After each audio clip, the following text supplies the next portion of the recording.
Hey you, come on, sit down. You're sitting at the Bride of Pimpy. It's a little different this time around. I'm your host. Well, she's the host. This is the Bride of Pimpy, Spooky. Hey. Hi. And I'm Jesse. I'm just I'm Pimpy. Anyways, that's who I am. Anyways, thank you guys so much for joining us. Sorry for running late. I forgot that the E in cars means empty. So I almost ran out of gas getting here, so that's what happened. So now we're here, and we're going to talk about Sarah's favorite movie this year. We're going to talk about Terrifier 3. Now, before we start, make sure you like and subscribe. Make sure you like and comment. Share this video everywhere. That's what we're here to do. So we're going to talk about horror movies. We're going to talk about Terrifier 3 in general. We're going to talk about the initial reactions that it's had, the box office success, the story, as well as our final girl, and including predictions of what will happen in the fourth installment, which has been planned and pretty much has been said so. So before we start, make sure you guys comment what your reactions to Terrifier 3 are. But Spooky, what is your reactions to Terrifier 3? All right, it's no secret. I have a lot of fucking hate for Terrifier. She does not. I like it. She doesn't. I have a lot of hate specifically towards the creator, director, whatever, Damien Leone. Part of it is a personal vendetta since I think he's Italian and his shit fucking sucks. Oh my god. But he's making the money. He made $41 million. Yeah, but if it was like good. He made $41 million. But his the product is like lackluster. I got no lackluster. My product, I haven't got anything that's $41 million lackluster. I still think it's very bad. All right. Personally. Why do you think it's bad? The writing sucks. You can tell he writes the script around the kill. Oh, I can admit that. Yeah, he does. Instead of having set plot points. Well, he is known to be his main trade was special effects and stuff like that, and makeup artistry. I mean, you could definitely tell the movie is built around those talents. That's true, but also, and I'm going to compare this to Hatchet, like a fuck time, because out of all the horror movies that are out and, have done well, I feel like Hatchet is the closest, like, plot-wise and effects-wise, and low-budget indie film-wise. And I can agree with that. I mean, Hatchet, it does definitely have a more well-balanced breakfast, so to speak, when it comes to all those elements. And the effects are still there. Listen, I like watching Art the Clown chop up people. Like, I am all for that. That is not what my issue is. My issue is the fact that it is not written well, and I don't even think Damien Leone knows what he's writing. Now, let me ask you this. What particular issues do you have with the writing? Okay. So, specifically for Terrifier 3, we're not even going to get... Terrifier 1 has no plot. And I won't debate you on that. I mean, look, I like the first movie, plot. But I would be lying to you if I said that movie had a plot. No, that one is simply just, hey, I want to make this movie and kill a bunch of fucking people. And I'm okay with that. And that's what it is. And that's fine. That's fine. It had no fucking plot. So he got all the critiques for Terrifier 1 saying there was no plot. So for Terrifier 2, he went into the opposite direction and made the movie 2.5 hours long, which... with the exception of Dr. Sleep, no horror movie should be over 2 hours. Personally, pacing-wise, what do you guys think about that? Do you think a movie can be 90? Like, what's your sweet spot time? For me, I love a good 90-minute movie. I think it's 90 minutes. I think if you can make a movie 90 minutes, it's like we were watching Hush by Mike Flanagan the other night. Fantastic. 80 minutes. Yeah. Boom, quick, bam, thank you, ma'am, it's done. You know what I mean? Because even now... watching the Conjuring movies, which all of them are over 2 hours, they seem a little draggy to me. They're a little slower than they were before. Yeah. You know what I mean? And it's like I think I'm hoping we get away from that. For a while, I think we kind of got this whole idea of if it was a franchise, you're excused to go longer than 2 hours. And it's like I kind of want to get away with that because I mean, look at the first Deadpool movies. They're 100 minutes. I mean, yeah. Quick, fast, done, and we're in and out.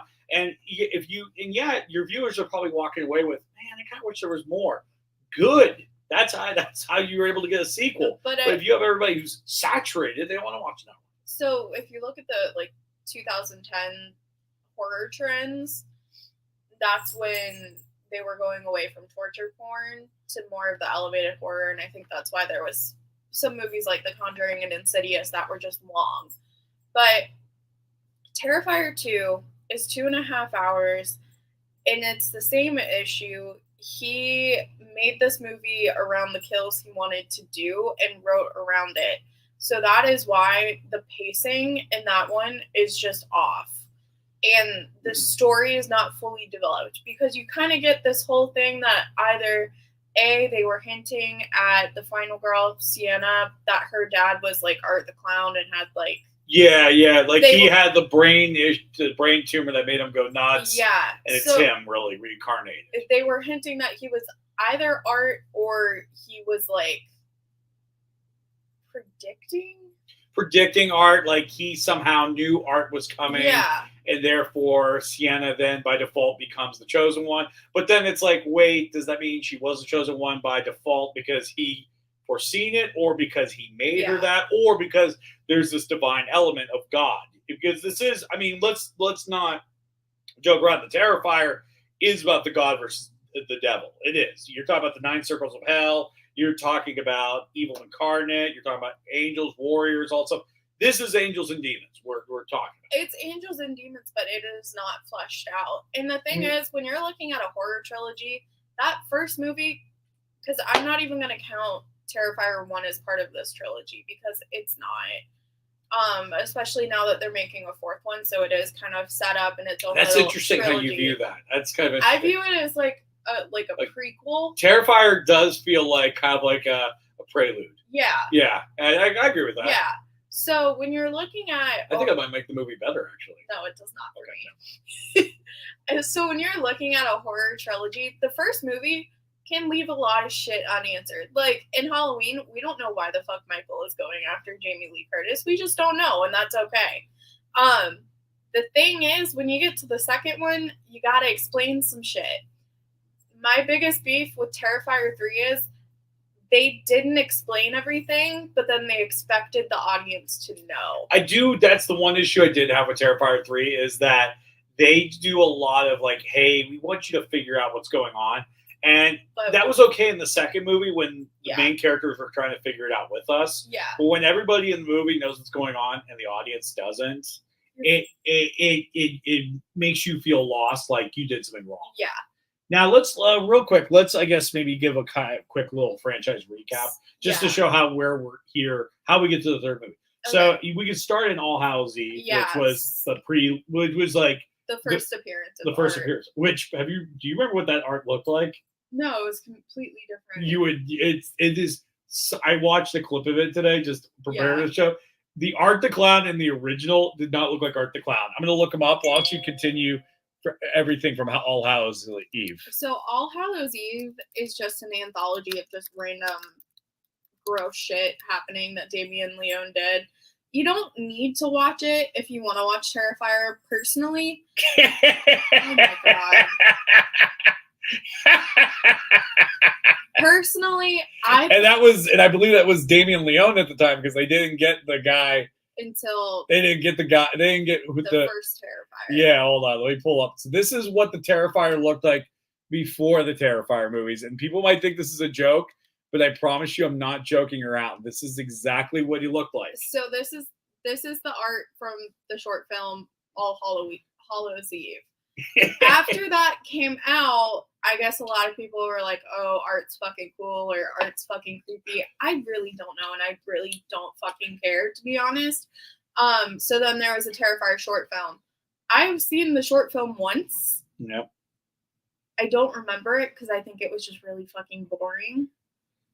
Yeah. Did you ever see I never saw it, but we found on Tubi they have the director's commentary, which I might watch it. I'm interested to see what Damien Leone has to say. I don't want to hear Damien Leone grandstand, and that's just a personal thing. So you have those two, and then you have the first Terrifier movie, which we said before, it really has no plot. It doesn't really have anything to do with Terrifier 2 or 3. The only thing that you need to know, spoiler alert, Art dies at the end of the first Terrifier movie, but then he comes back in Terrifier 2. But that's really the only thing that kind of matters. The rest of it is inconsequential. It very much is. Yeah. So for Terrifier 2, you get introduced to this whole story where there is this girl, Sienna. Her father died. I think they said he committed suicide. They really, I never really got that either. They don't explain it. Did you? I didn't know that. They say it 3 different times, and all 3 times it doesn't. To me, it's a major plot hole, and it doesn't really make much sense. Got it. Yeah, no, I never got that. That's so weird. So Terrifier 2 does take place directly after the first Terrifier. So they're all talking about the murders and all that shit.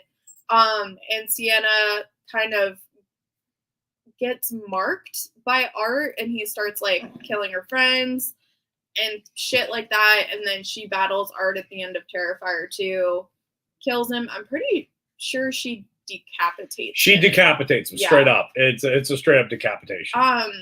Honestly, the movie drags. The pacing is very boring. The kills and the effects are good, I will say that. But when you have a 2.5-hour movie and your pacing is shit, it feels like it's 4 fucking hours. Yeah. And here's the thing. I think that's hard anytime you do a movie that's 2.5 hours. I mean, you have to, I mean, that's because you have to understand, like, with the filming process, there's so much you have to do, like, and all the tiny stuff that you have to do in order to make the movie work and stuff like that. Like, just like, okay, we have to set this scene up, get the lighting right, get this done, blah, blah, blah. Okay, next. And then you probably have only filmed 30 seconds of the movie. So the main thing is from Terrifier 2, Sienna has this sword from her dead dad, and I guess that's the only sword that can kill Art the Clown, and it's her responsibility to kill Art.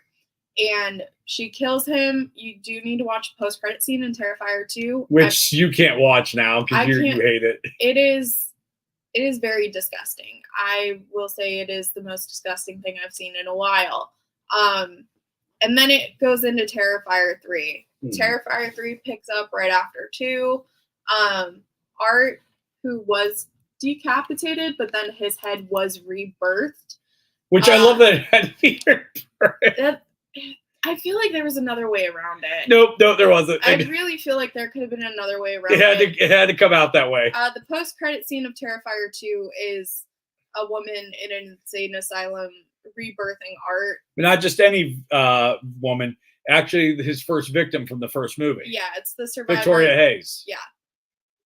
So, Terrifier 3 picks up. They get out of the mental asylum, and then he just goes into a catatonic state. He just sits down in a rocking chair and just chills. Yeah. And so then essentially it's the same plot of Terrifier 2 where it's Art versus Sienna, blah, blah, blah, bullshit.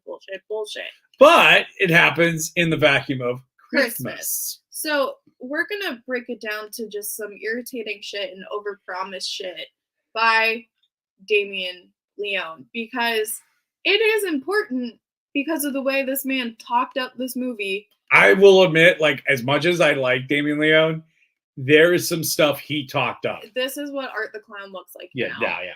Okay. I'll admit that he did talk up some shit. He talked up so much shit. He did. And you know what? Part of this goes back to Halloween Ends. Halloween Ends was such a fucking flop that Terrifier 2 became more mainstream, and Damien Leone's ego just... It increased because, because basically, at the time, Art, I mean, no other Halloween movie was going up against Halloween Ends. No, nobody released any movies around that time. And this was the only one, so it had that vacuum. It did. So he started going on that he was the only horror movie that could go up against a franchise like Halloween and come out on top. Mm-hmm. So going into Terrifier 3, he did say that the opening scene of Terrifier 3, I'm sorry, I'm getting them confused. Yeah, no, 3, you're right, yeah. That Terrifier 3 was going to be very controversial and that the movie in general was not going to pull any punches. He said that he had so many studios coming to him after the success of Terrifier 2, offered him all this money, unlimited budget, effects, all this shit, but he turned them down because he didn't want to he didn't say sell out, but he didn't want to. He didn't want to compromise his vision. Yeah, he didn't want to compromise his vision with Art the Clown, which is Art is very brutal and does not pull any punches. The movies, if you look at All Hallows Eve, the Terrifier short, the first Terrifier movie, and Terrifier 2, it does not pull any punches. It is disgusting. It has made people throw up in theaters. It's made people look away. It's been banned in some countries. It's been banned from cinemas because it's almost seen as a public health issue because when people watch it, they start vomiting. It is. And here's the thing. Every time a big horror movie is released, there's always this marketing saying it's the scariest movie ever. It's the grossest movie ever. Like Conjuring 2, I think for a while, they were like, somebody had a heart attack in the theater. There's always going to be that stuff, and that's fine. That's not what I'm talking about here. What I am talking about is this man built up Terrifier 3 saying it was going to be God's gift to the horror community, and it was going to be brutal, it was going to be violent, and the effects were going to be fucking amazing. Here's the thing. Opening scene, not controversial. Terrifier 3. Yeah, as much as I love Terrifier 3 was, the opening scene was by far not controversial at all. And Damien Leone did keep saying, leading up to this movie, he was going to show children dying, getting killed by Art in this movie. So the fucker didn't show anything after all this talk. And here's the thing. If you don't know the backstory to this, I urge you to go back and look at the interviews by Damien Leone to see why this and just his ego bothers the fuck out of me. He pulled a lot of punches. There were a lot of cutaways in Terrifier 3. Which I'll admit I was so annoyed at the beginning of the movie because I was like, okay, but here's the thing. I thought they were cutting away for one rereason only. That because it would get bigger and bigger and bigger. Because what happened was it was a little girl that was playing cat and mouse. So I'm like, oh, they're cutting away because they're gonna show this little girl. Yeah. And you're like, oh god, this is gonna be awful. But it didn't happen. But it cuts away. For him to build it up saying he's gonna be the first horror movie to show a child being killed, and that it was gonna be this new amazing thing. Respectfully, there have been a lot of horror movies that have done this. He is not the first one, wouldn't be the first one to do this on film. Chapter 2, and the first movie. Chomp the face, and then Georgie's arm gets bit off by Pennywise within the first 5 minutes of the movie. I'll go back to 1995. All right, I'll go back to 1995. I was rewatching Guillermo del Toro, one of his first studio films. It's the cockroach one, the Mimic. Yeah, you watch this giant bug monster rip two boys apart. You know what I mean? Like, so, and I mean, like, what we were expecting was we were going to see something far beyond that, but then he doesn't deliver on it. Yeah. Not to say that we want that to happen, but look, horror at the end. Put your money where your mouth is. Yes. Yeah. Horror at the end of the day is about crossing boundaries and making you feel uncomfortable. Yeah, I mean, and it's okay to feel uncomfortable.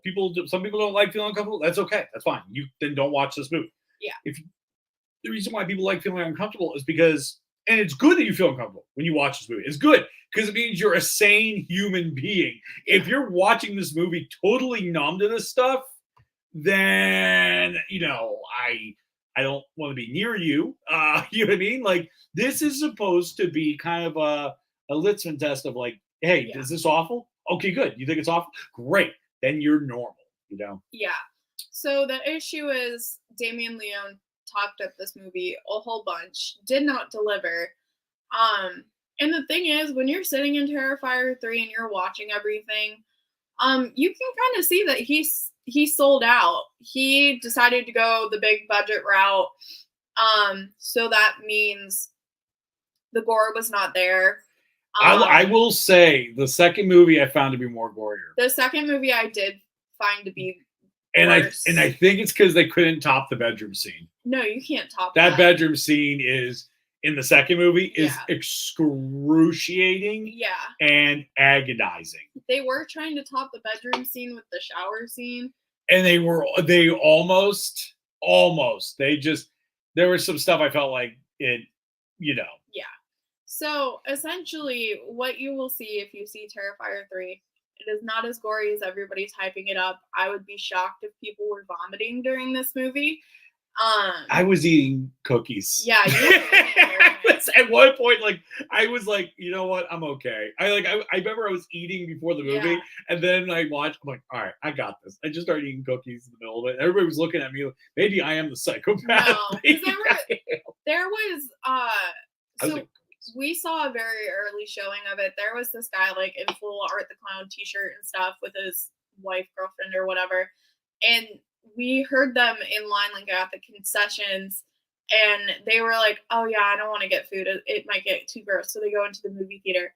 I guess they might have read some reviews, because right before the movie started, they ran out and got popcorn. Got some popcorn, yeah. So there were other people like eating during the movie, and I will say Terrifier 2 grossed me the fuck out to the point where I couldn't eat after. We left Terrifier 3, and I was like, okay, can we go get lunch? Like, I think we got pasta, so we got something that was blood red. We did, and that was the kind of the goofiest thing about this movie. But the second movie, I remember you and I was like Gandhi. Couldn't eat for like a few days. I was on a hunger strike. I was like, holy shit, I'm never gonna eat again. Yeah. But but like I said, I think what made Terrifier 2 so great in that manner is that there was no expectation of it. There was no expectation because it came out during a time where a big tentpole Hollywood movie just failed so badly, because we were at Halloween Ends and people were throwing shit at the screens, booing it, leaving.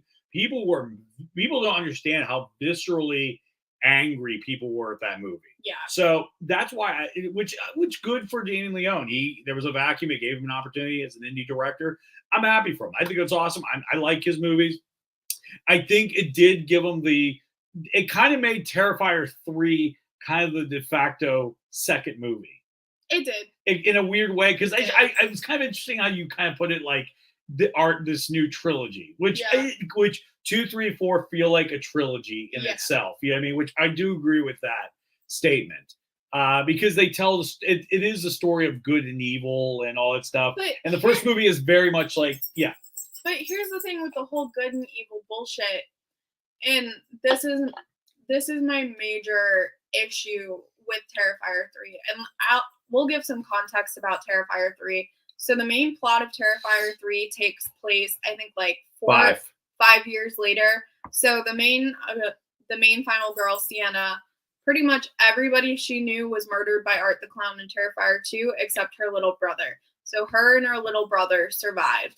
It's 5 years later. Her brother went off to college. She ended up... During this time, Art is in a 5-year coma, sitting in a rocking chair.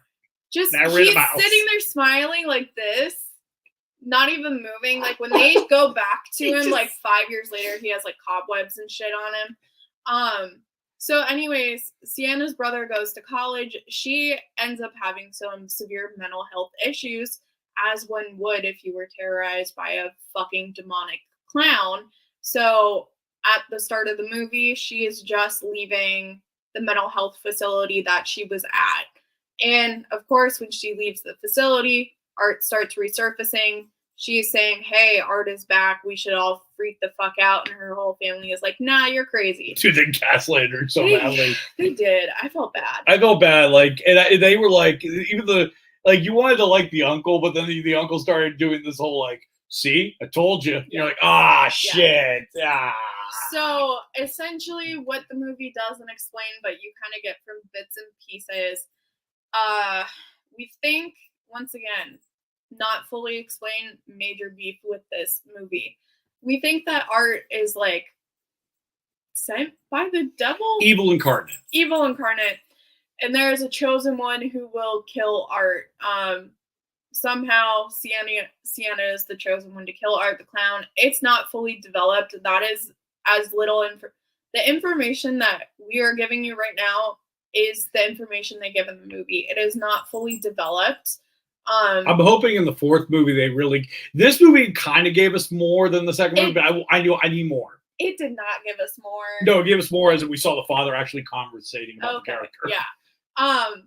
That is the issue with the writing in this movie. It is not developed. I think Damien Leone thinks that you just would infer all of this. There is a lot of inferring, but I think it's like, but we want to know because just so that we can understand, like, because in this movie, one of the biggest plot devices is that they had to kill Victoria. Victoria, being the first victim of Art from the first movie, is now an antagonist. But now I actually know why she's an antagonist. Because she's the conduit for Art. No, I reread this and I was wrong. What? She's the conduit for the Pale Girl.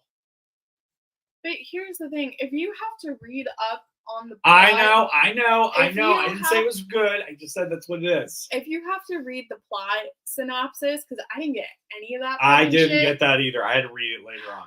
So here's the thing. That is why Terrifier 3 is just not up to par, because it is not fully developed. We just don't know why Victoria needs to possess her in order for Art to kill her. We just, you know what I mean? Because like if you possess her, then technically you have control over her. There's no need to kill her unless you have to kill her from inside out or outside in at the same time. Yeah. Like, I think if they would have gave that, for me as a fan, I would have been more satisfied. But I mean, I like the movie. But like also like towards the end of the movie, a fucking like portal to hell opens. Yes. Yes. Why? That I don't know. That's why I was watching All Hallows Eve recently, because I was trying to figure out what's with that again and all that stuff. And so yeah, essentially it sets up for a fourth movie. A final showdown, as you would say. A final showdown. Here's the thing. It drags like a motherfucker. Really, the kills aren't anything special. I think because he got like studio money, he couldn't do anything. I would actually say it was a little bit merciful.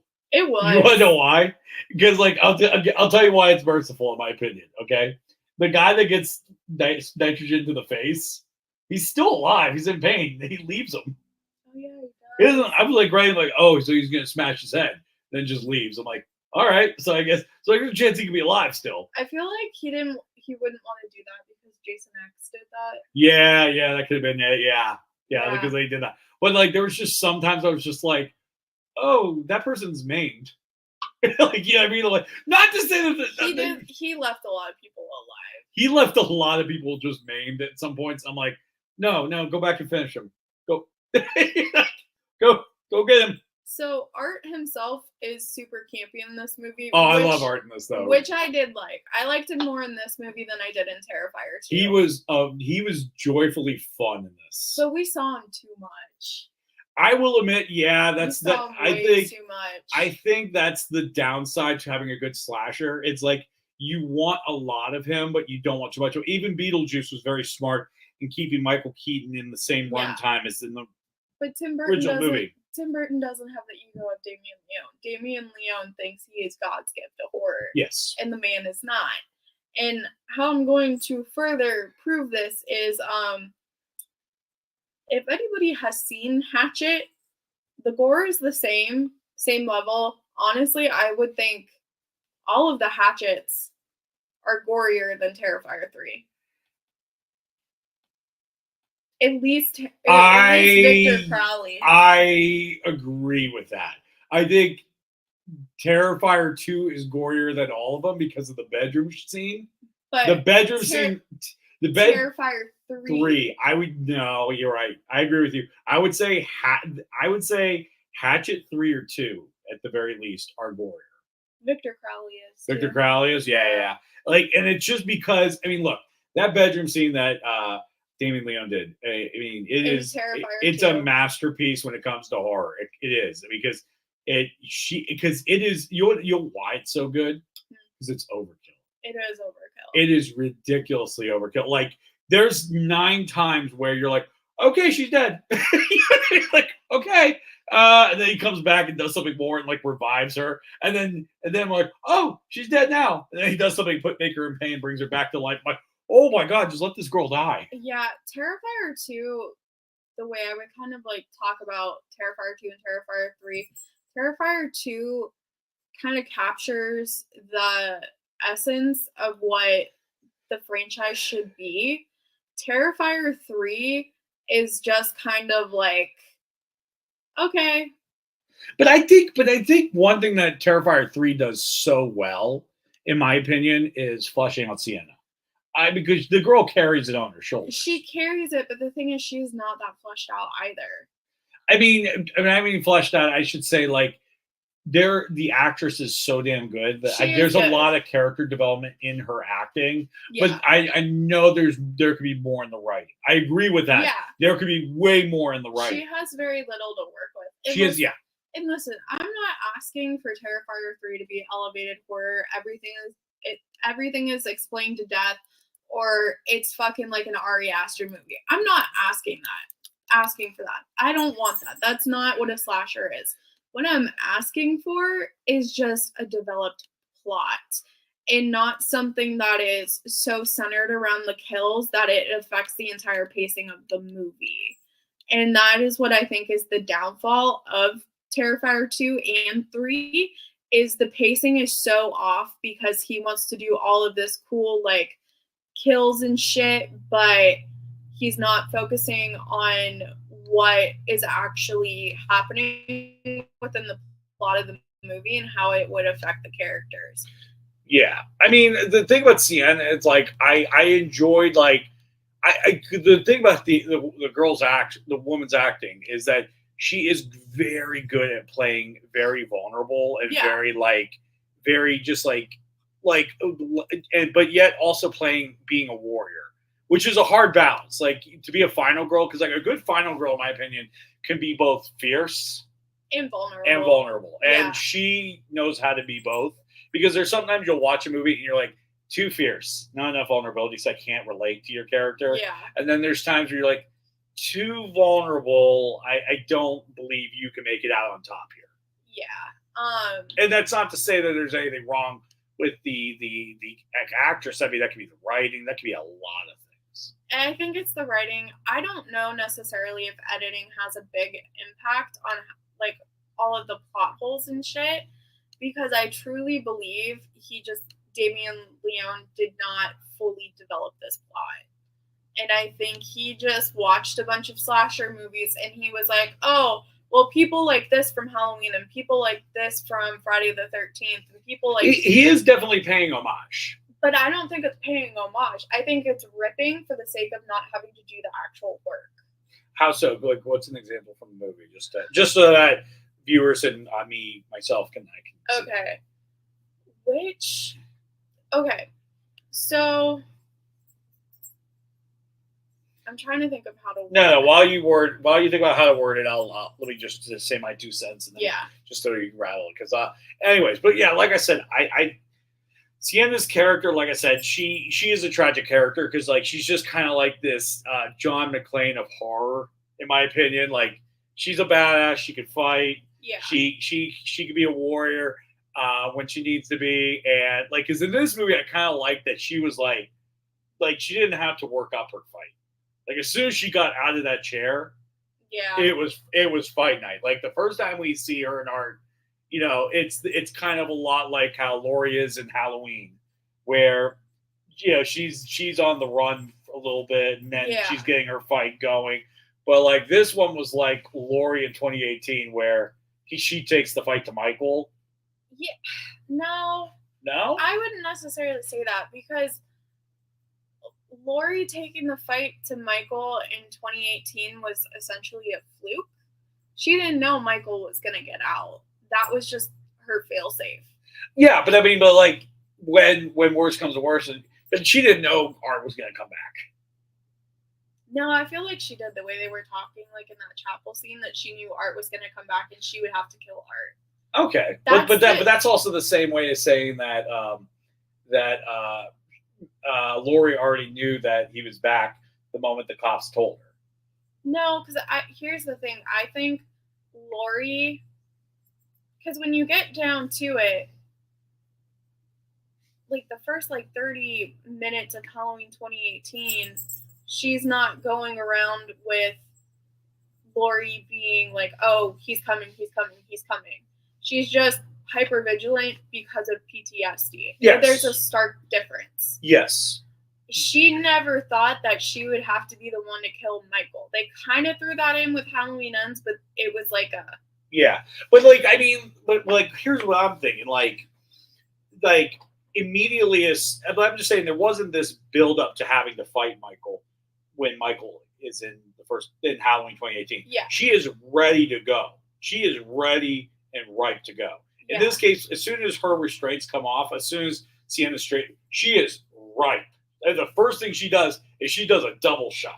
She gets Vicky in the throat, and then gets Michael, or well, gets that's not Michael. Just because Terrifier. she saw people get murdered in front of her. I know. But I'm just saying, like, she didn't have the instinct to run. She had the instinct to fight. True. That's what I mean. Like, she didn't try to push through Vicky she was like, oh, it's fight night. Yeah. Like, that's what I mean. Like, and any time during that fight, I never felt like she was ever trying to leave the situation. Like, she was like, oh, no, we're finishing this. Yeah, I guess you could say that. I don't know. Maybe we have to rewatch it. No, here's the thing. I am not rewatching that piece of shit movie. It's Christmas time. No, I will fucking watch Black Christmas like a season horror fan, okay? All right. If I want to watch a slasher movie around Christmas with a good plot, Black Christmas. Any day of the week. Any day of the week. No, that is a good movie. But with this, I mean, like, look. I think that it was just a giant sellout, and it was 2 hours of trash. I think while it pulled its punches in places I was upset about, I enjoyed the movie. I think in terms of gore, if you want to see... It was gore candy. I enjoyed it. No, but it's not even gore candy, because there wasn't that much gore. It wasn't as gory as the second movie. I will agree with that. If you want a movie with a ton of gore and, like, to be brutal and to not pull punches, I would say watch Terrifier 2 or watch the Hatchet movies, or watch Stream, which that movie made by the same creative team as Terrifier 3 was held back so Terrifier 3 could be released. Stream was a million times better. Stream was good, and that plot twist, which really wasn't a plot twist, but it's kind of a plot twist. Yeah. Oh God, now that's not pulling your punches. Exactly. That was the ending of Stream is nothing short of brutal. So Stream is an independent movie. I would highly encourage you to rent it and watch it. It is very good. It's very good. The plot is fully developed. The acting's like okay for the most part. It's an independent film. You're getting what you're getting. Yeah. But I would say if you want something with gore, a good strong plot, and just all around an actual movie where there was effort put in, watch the Hatchet franchise, watch Stream. I wouldn't even bother with Terrifier because I'm being serious. No, you're okay. That's why I told people, like, this show might end our marriage. Here's the thing. If you're gonna... You don't care. I don't care. You don't care. Here's the thing. If you're gonna say you are God's gift to horror and you are just... Did he say that, though? His ego is acting like it. Yeah, now he's like, oh, my movie beat like the most anticipated comic book movie of this year. Joker too. Okay, the fucker thinks he is way better than he is. And personally, if your movie drags like a motherfucker, you're not that good, and you need to fucking reevaluate. Yeah. You need to have a different editor and somebody who is not blowing smoke up your ass. No, I agree on that. I agree. Because the one thing I don't think that Leon has figured out yet is that how to put together a movie. Is the pacing. Is pacing and writing. And I can agree with that. I don't disagree with it at all. And the reason why is because it's sometimes it's kind of how I felt about Bridesmaids. Yeah. And I felt like there was so much plot and story to get to the next joke. Yeah. Plot and story to get to the next big joke. Plot and story. Yeah. And it just didn't have the pacing, and that happens with writers and stuff like that. But had they paced it out a little bit better, I think I was just happy about Terrifier 2 because I felt like I was like, okay, this is what I'm talking about. The pacing isn't perfect, but at least there was a story. There was a story that I could at least follow. This movie, I won't lie, I looked at my watch a few times. Oh, I so did.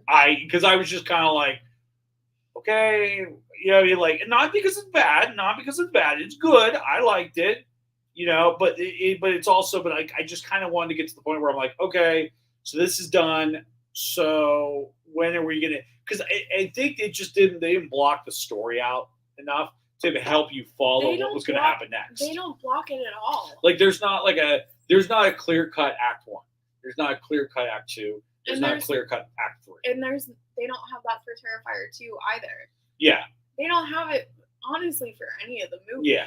And I could be wrong. Maybe, again, it could be but again, here the reason why I don't get too bogged down by that detail is because it's a movie called Terrifier where the main act headline is you're going to see very gory deaths. But when you're not delivering on the gory deaths, then what's the point of the movie? I agree with that. Yeah, because there was not any gore. Do you feel like we're desensitized? Let me ask you this. Let me put the question on us. Do you feel that we are a little bit more desensitized than the average casual viewer? I don't think so. You don't think? Because I still get grossed out by Terrifier 2 and by Hatchet. True. But we routinely watch a lot of this stuff. But we're not routinely watching a whole bunch of gore. Think about the bulk of the movies that we watch are super old slashers, the paranormal stuff, and then like the random weird female rage stuff. Yeah, which you like. Which I like. So we're not watching gore after gore after gore after gore. Mm-hmm. Because here's the thing. If you put on Terrifier right now, just even the first Terrifier movie, I would not be able to eat through that movie. Okay. I cannot eat through Terrifier 2. I can. Terrifier 3 pulled away 6 or 7 times. I will say that the goriest deaths in Terrifier 3 don't top 2. The goriest deaths in 2 and I would say 1. No, it doesn't. Because the upside down saw thing, like that bothers me. Like, and it looks when you watch it, you're like, yeah, that's obviously a fake leg. Yeah. But still, just the idea of a saw hitting the very private area, and you're just like, oh, Christ on a cracker. Yeah. But that is why I would argue we're not desensitized.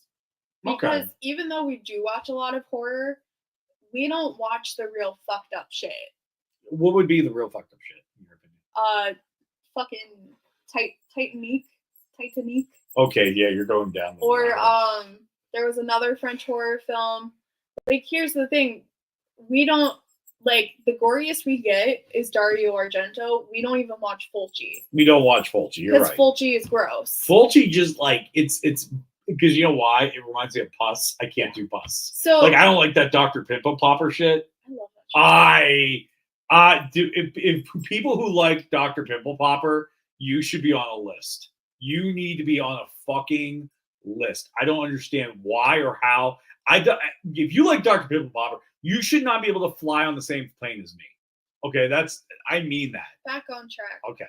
We are not desensitized because Zombie 2 is probably the full extent of what we watch. Which Zombie 2, I still love what we talk about, like how they drugged up that shark so they can actually fight. So if you haven't seen Zombie 2, you should watch it just for this simple reason. They actually have a person dressed as a zombie actually fight a shark. Like what they did was they drugged the shit out of a shark. And this is the 70s. This is what they did back then. And the shark trainer went into the tank with the shark. And he's putting his arm inside the shark and shit. Like, I was like, damn, like, dude, like, dude, they're wild. Yeah. Yeah. So that is my argument for we're not desensitized. Because I would even say there's still some stuff that we watch that I feel grossed out for. Like, In a Violent Nature, was that movie boring as fuck? Yeah. Yes. Some of that shit was really gross. Not for me.